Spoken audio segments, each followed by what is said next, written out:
మీ అకౌంట్లలో డబ్బులు ఉంటాయి, పిల్లలకు మీరు పిల్లలకు ఇచ్చేస్తారు, వాళ్ళు ఏదో ఇంకా ఇంకా ఇంకా మంచి ఆడుతున్నాం అనేసి డబ్బులు కట్టి ఆడే పరిస్థితిలో ఆడుతున్నారు. ఆల్రెడీ మీకు పోయే వాళ్ళకి తెలియదు, ఎన్ని పోతున్నాయో కూడా తెలియదు. కొంచెం అది కూడా చూసుకోండి, దాన్ని సైబర్ క్రైమ్ అని అంటారు.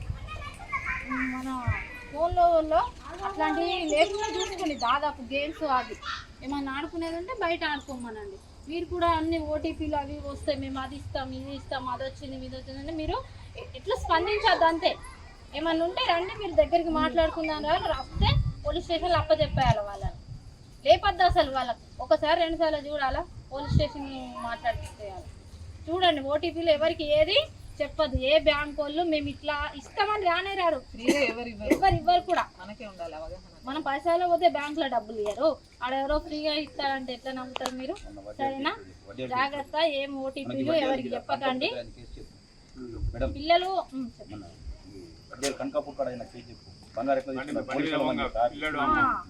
ఈ కనకాపూర్ నుంచి కానాపూర్ వెళ్ళే రూట్లో ముందర పోలీసులు ఉన్నారు, పోయిందట, చెకింగ్ అవుతుంది మీరు అందరూ అని.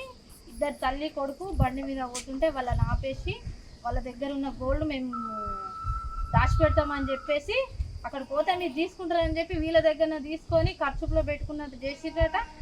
ఉండండి ఒక్క నిమిషం అని వాళ్ళకి ఏదో మాయ చేసే లోపు వీళ్ళు బంగారం తీసుకుని సెకండ్లలో ఇటు రిటర్న్ చంపారు.